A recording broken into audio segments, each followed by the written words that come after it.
ನಮಸ್ಕಾರ ವೀಕ್ಷಕರೇ, ಆರ್ ನ್ಯೂಸ್ಗೆ ಸ್ವಾಗತ. ನಾನು ಪರ್ವೇಜ್. ಸಿದ್ಧತೆ ರೆಡಿ ಆಗ್ತಾ ಇದೆ. ಆಲ್ಮೋಸ್ಟ್ ಇವತ್ತು ಸಾಯಂಕಾಲ ಏನೇನು ಟ್ರಯಲ್ ನೋಡಬೇಕು ಅಂತೆಲ್ಲ ನೋಡ್ತಾ ಇದ್ದೀನಿ. ನಮ್ಮ ಫುಡ್ ಕಮಿಟಿ ಚೇರ್ಮನ್ KH ಮುನಿಯಪ್ಪನವ್ರು ಈಗಾಗಲೇ ಆಗಮಿಸಿದ್ದಾರೆ. ಸೊ ಈ ಮಧ್ಯಾಹ್ನ ನಾನು ಎಲ್ಲ ಸ್ಪಾಟ್ಗಳಲ್ಲಿ ವೆಹಿಕಲ್ಗಳೆಲ್ಲ ನಿಂತ್ಕೊಳ್ತದೆ, ಅದೆಲ್ಲ ಸ್ಪಾಟ್ಗಳೆಲ್ಲ ವೀಕ್ಷಣೆ ಮಾಡ್ತಾ ಇದ್ದೀನಿ. ನಮ್ಮ ಅಕಾಮಿಡೇಷನ್ ಕಮಿಟಿ ಚೇರ್ಮನ್ ಕೂಡ ಬಂದಿದ್ದಾರೆ, ಸುಧಾಕರ್ ಅವರು. ಪರಮೇಶ್ವರ್ ಅವರು ಕೂಡ ಮುಂಚಿತವಾಗಿ ಬರ್ತಾ ಇದ್ದಾರೆ. ಸೊ ಯಾರ್ಯಾರಿಗೆ ಏನೇನು ಜವಾಬ್ದಾರಿ ವಹಿಸಿದ್ವಿ ಅವರೆಲ್ಲ ಕಂಪ್ಲೀಟ್ ಅವರೆಲ್ಲ ನಡೆಸ್ತಾರೆ. ನಮ್ಮ ಡಿಸ್ಟ್ರಿಕ್ಟ್ ಮಿನಿಸ್ಟ್ರುಗಳು ಎಲ್ಲ ಸಂಘಟನೆ ವಿಚಾರದಲ್ಲಿ ಅವರೆಲ್ಲ ತೊಡಗಿದ್ದಾರೆ, ಜನರ ಸಂಘಟನೆ ವಿಚಾರದಲ್ಲಿ ತೊಡಗಿದ್ದಾರೆ. ಸೊ ಎಲ್ಲ ಸಿದ್ಧತೆಯನ್ನು ನಾವು ಮಾಡ್ಕೊಳ್ತಾ ಇದ್ದೇವೆ. ಸೊ 21ನೇ ತಾರೀಕು ಬೆಳಗ್ಗೆ ನೇರವಾಗಿ ACC ಅಧ್ಯಕ್ಷರು ರಾಹುಲ್ ಗಾಂಧಿಯವರು, ಪ್ರಿಯಾಂಕಾ ಗಾಂಧಿಯವರು ಎಲ್ಲ ಸ್ಪೆಷಲ್ ಫ್ಲೈಟಲ್ಲಿ ಬೆಳಗ್ಗೆ ಬರ್ತಾರೆ. 21ಕ್ಕೆ ಬರ್ತಾರೆ. ಒಂದು ಸೀದಾ ಮಹಾತ್ಮ ಗಾಂಧಿ ಪ್ರತಿಮೆ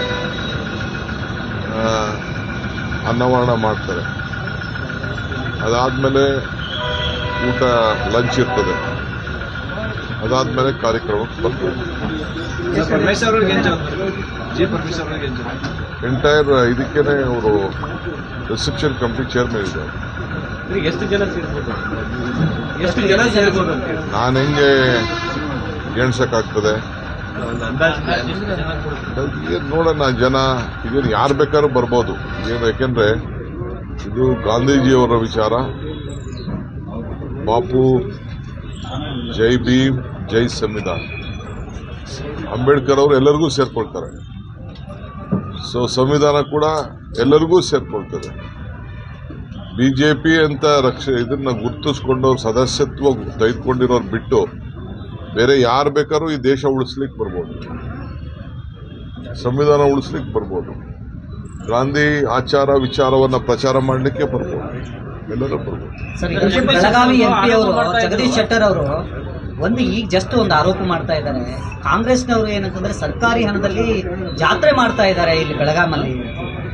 ಗಾಂಧಿ ಫೋಟೋ ದುಡ್ಡು ಎಲ್ಲ ಜಾತ್ರೆ ಮಾಡಿದ್ದಾರೆ. ಬೇರೆ ಬೇರೆ ಕಾರ್ಯಕರ್ತರು ಫೋಟೋ ಅವ್ರು ಬಂದ್ರೆ ಬೆಳಗಾಂ ಒಂದು ಟೂರ್ ಕರ್ಕೊಂಡು ಹೋಗ್ತೀನಿ, ಅವ್ರಿಗೆ ಟೂರ್ ಕರ್ಕೊಂಡು ಹೋಗ್ತೀನಿ. ಅವರು ಆಡಿದಂಥ ನುಡಿಮುತ್ತುಗಳನ್ನ ಬಿಜೆಪಿಲಿ ಬಿಟ್ಟು ಬಂದಾಗ, ಕಾಂಗ್ರೆಸ್ ಸೇರ್ಕೊಂಡಾಗ ಆಡಿದಂಥ ನುಡಿಮುತ್ತುಗಳನ್ನ ನೆನಪು ಮಾಡ್ಕೊಳ್ಳಿ. ಸೊ ಎಲ್ಲೆಲ್ಲಿ ಏನೇನು ಮಾಡಿದ್ದೀವಿ ಅಂತ ಅವರು ನಮ್ಮ ಲೋಕಸಭಾ ಸದಸ್ಯರು, ಗೌರವಾನ್ವಿತ ಸದಸ್ಯರು, ಅವ್ರು ಬಂದು ನಾನೇ ಭಾಳ ಗೌರವದಿಂದ ಅವ್ರಿಗೆ ಎಲ್ಲ ಕಡೆನೂ ಟೂರ್ ಕರ್ಕೊಂಡು. ಹೋಮ್ ಮಿನಿಸ್ಟರ್ ಬರ್ತಾರೆ, ಮಾತಾಡಿ. ಬೆಳಗ್ಗೆ ಪೂಜೆ ಮಾಡಿಬಿಟ್ಟು ನನ್ನ ಶಕ್ತಿನ ನೆನೆಸ್ಕೊಂಡು ಮನೆಯಿಂದ ಹೊರಗಡೆ ಬರ್ತೀನಿ. ಸೊ ಆವತ್ತಿಂದ ನಾನು ಎಲ್ಲೂ ಹೋಗಿಲ್ಲ. ನಾಳೆಲ್ಲ ಬ್ಯುಸಿ ಆಗ್ಬಿಡ್ತೀನಿ. ಇವತ್ತು ಸಂಡೇ. ಸೊ ಅದಕ್ಕೆ ದೇವಸ್ಥಾನಕ್ಕೆ ಹೋಗೋಣ. ನಿಮ್ಮಿಂದ ಎಲ್ಲ ರಕ್ಷಣೆ ಬೇಕಲ್ಲಪ್ಪ ನನಗೆ.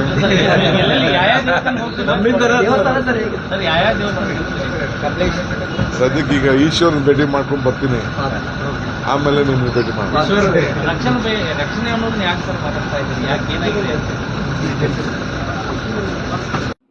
ನಿರಂತರ ಸುದ್ದಿಗಳಿಗಾಗಿ ನೋಡ್ತಾ ಇರಿ ಆರ್ ನ್ಯೂಸ್ ಕನ್ನಡ.